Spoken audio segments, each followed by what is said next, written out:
Now joined by Paul Antonopoulos, deputy editor at Al-Masdar News.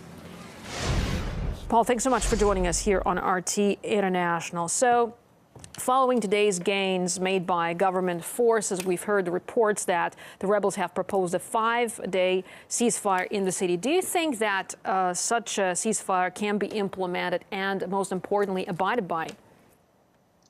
Well, the 5-day truce is too little too late for the jihadist militants when considering that Russia has consistently looked for a diplomatic solution for the Aleppo battle.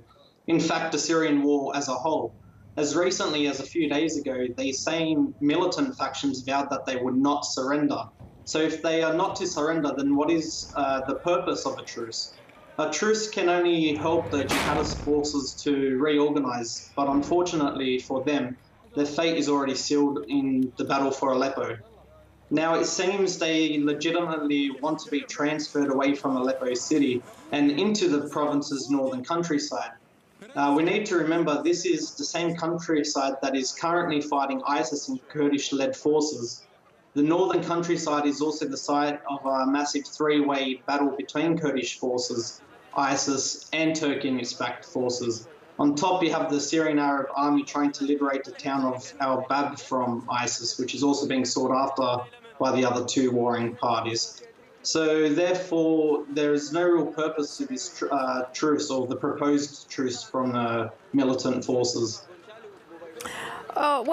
We've seen statements from various Western analysts recently, including the ones from the U.S., that the recent government forces gains would undermine the West's hopes of opposition forces gaining power in Syria.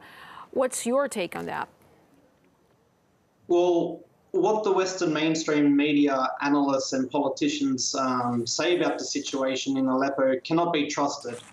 We need to remember at the beginning of the massive offensive against the jihadist-held eastern Aleppo, they seemed to always give a figure of 250,000 trapped civilians. It was continually repeated. However, now that more than 85% of East Aleppo has been liberated, what we know is that only 30,000 civilians have entered displacement camps organized by Syrian, Russian and Kurdish authorities.